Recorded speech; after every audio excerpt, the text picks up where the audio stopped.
Hello, I'm Tom Crespo. Welcome to this special KTEN News online-only report. As most of you know by now, KTEN News is off the air. As a matter of fact, so are our sister stations, ABC Texoma and Texoma CW. Sometime late Saturday night, our tower in Denison was hit by lightning. Oh, that lightning strike did extensive damage to equipment necessary to get us on the air, both our network programming as well as our local programming.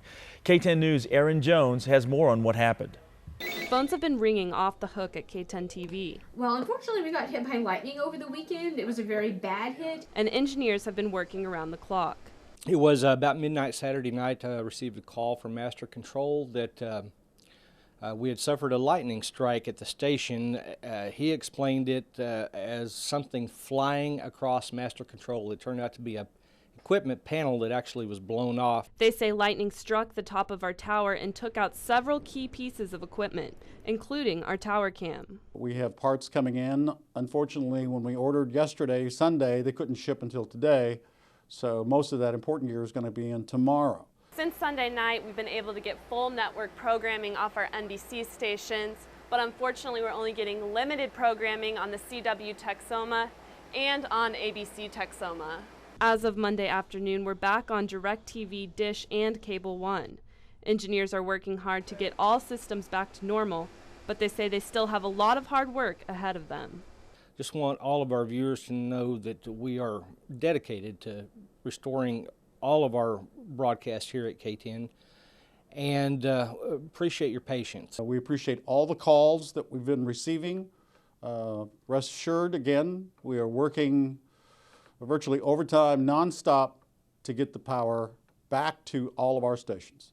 Well, lightning strikes are very common. It's estimated lightning strikes somewhere in the world 40 to 50 times every second, and lightning does about $5 billion a year in damage.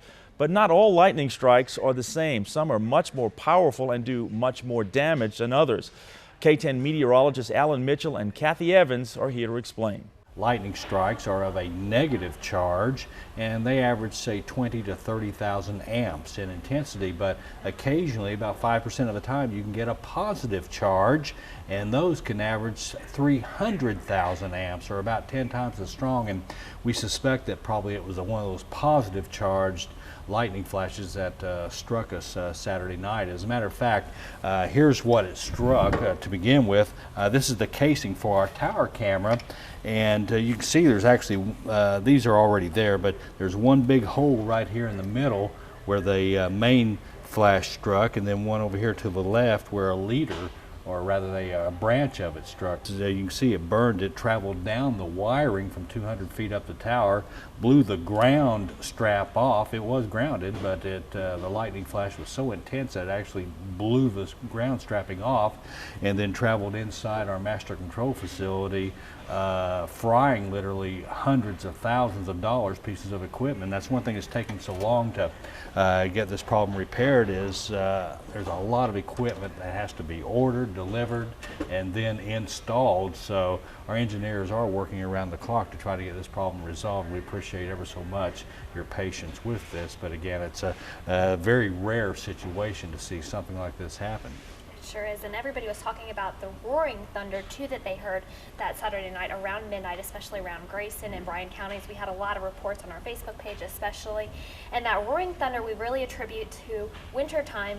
During thunderstorms you have a lot of cold air at the surface and warm air aloft, and so when that lightning strikes and you get that bolt of lightning, it creates a lot of that thunder, and then that thunder roars through the surface of the atmosphere, and with the warm layer of air up atop of the cold layer of air, it's not able to escape vertically, so it expands horizontally, that sound, and that's why you were able to hear it so many miles away from where it actually struck. Right, and that's many people refer to it as rolling thunder, or it just keeps coming and coming. You see the lightning bolt, and then you hear the thunder. The speed of light is definitely a lot faster than the speed of sound, so that also attributes to the roaring thunder as well. Right. If you see the lightning flash and you start to count for every 5 seconds, that's approximately equivalent to 1 mile distance from you. That's overall just kind of a scientific explanation for the lightning that happened here and what we're experiencing right now at KTEN during this week. Well, since the lightning strike late Saturday night, KTEN engineers have been working around the clock trying to get us back on the air. We realize that your NBC, ABC, CW programs are important to you, as well as the KTEN News local reports. Meredith Saldana joins us now with a look at alternative ways to keep up. Tom, some popular shows like Revenge, Dateline NBC, and All-Star Celebrity Apprentice all aired last night. And again, we apologize to our viewers that were not able to see those episodes. We are checking, though, with both networks, ABC and NBC, to see if we could re-air those episodes later this week. But until then, we do have a couple of options. If you have a computer or a mobile internet device, rather, you can use an iPad, Kindle, smartphone. Just go to NBC.com. And you can do this with the ABC as well. But if you click on the very top, full episodes, it will pull up all of your favorite shows and their most recent ones that have aired. So you can catch up that way. Now we realize these are not the most convenient ways to catch up on your shows. If you do have a phone that has smartphone capabilities, you can get the ABC app, NBC app, and do the same thing there as well. We do apologize. This is not the way we wanted you to see your shows, and we are working very hard to get everything back up and running. But until then, you can keep up to date on our KTEN Facebook page as well as KTEN.com. And we'll have the very latest there. Back to you, Tom.